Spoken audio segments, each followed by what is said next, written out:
আমার এই শীটের মধ্যে একটি প্রতিষ্ঠানের এমপ্লয়ীদের ইন এবং আউটের কিছু টাইমিং দেওয়া রয়েছে এবং আমাকে এখান থেকে বের করতে হবে যে এখানে কে কে ওভারটাইম করেছে এবং যদি ওভারটাইম করে থাকে তাহলে সে কয় ঘন্টা বা কয় মিনিট ওভারটাইম করেছে এবং এটা আমাকে হিসাব করতে হবে যে ওয়ার্কিং আওয়ার্স 8 মানে 8 ঘন্টা করে তাদের ওয়ার্কিং আওয়ার এটার উপরে। তো আমার উপরে ওয়ার্কিং আওয়ার্স 8 এবং আওয়ার্স আবার লেখা রয়েছে, মানে এটা টাইপিং মিস্টেক। যাই হোক, তো এটা আমি কিভাবে হিসাব করব? এটা হিসাব করার জন্য আমাকে একটা ফাংশন টাইপ করতে হবে, ইকুয়াল দিয়ে ইফ এটা নিলাম, নেওয়ার পরে এর যে সিনট্যাক্স রয়েছে এখানে সে বলতেছে লজিক্যাল টেস্ট। তো আমি এখানে কি লজিক্যাল টেস্ট করব? বেসিক্যালি আমি চাচ্ছি যে একটি এমপ্লয়ি সে এখানে কয় ঘন্টা কাজ করলো এটা আমি দেখতে চাচ্ছি। এটার জন্য আমাকে out time minus in time দিতে হবে এন্ড এটা আমি ফার্স্ট ব্র্যাকেটের ভিতরে করলাম।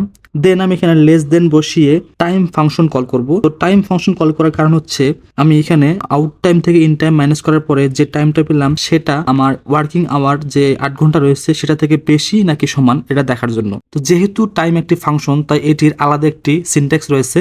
তো তার সিনট্যাক্স এসে যাচ্ছে হচ্ছে আওয়ার।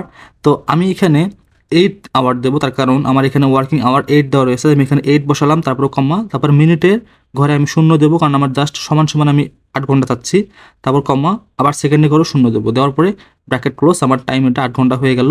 এখন সে চেক করবে যে আমার যে এমপ্লয়িটা সে 8 ঘন্টার বেশি কাজ করছে নাকি কম বা নাকি সমান, এটা এখন সে চেক করবে। ওকে, তো এরপরে আমি এখন কমা দেবো।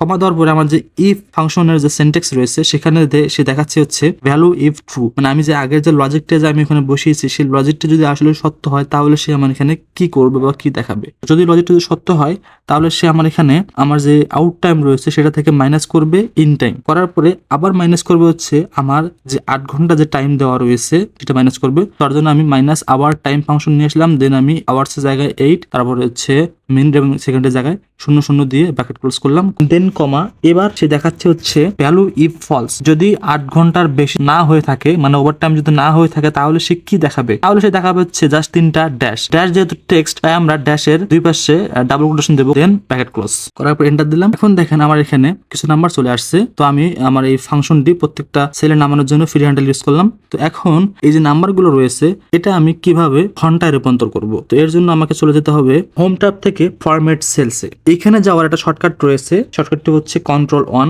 এটা প্রেস করলে আমরা যেতে পারি। তো আমি ম্যানুয়ালি আসলাম। তো আসার পর এখান থেকে আমরা কাস্টমে যাবো। দেন এখানে আসার পরে আমরা জেনারেল যে রয়েছে এখানে আমরা লিখে দেবো হচ্ছে h:\m মানে হচ্ছে আওয়ার এবং মিনিট। লেখার পরে আমরা ওকে দেবো। এখন দেখেন আমার যে নাম্বারগুলো ছিল সেগুলো আমার ঘন্টায় এবং মিনিটে রূপান্তর হয়ে গেছে। এখন আমি যদি আমার ইন টাইম অথবা আউট টাইম যদি আমি চেঞ্জ করি তাহলে কিন্তু আমার এখানে ওভার টাইমে চেঞ্জ হবে এবং আমার এখানে পরিষ্কারভাবে দেখাচ্ছে যে আমার মূল ওভার টাইম কত ঘন্টা ছিল। তো ধন্যবাদ সবাইকে। ভিডিওটি ভালো লাগলে অবশ্যই চ্যানেলটি সাবস্ক্রাইব করবেন।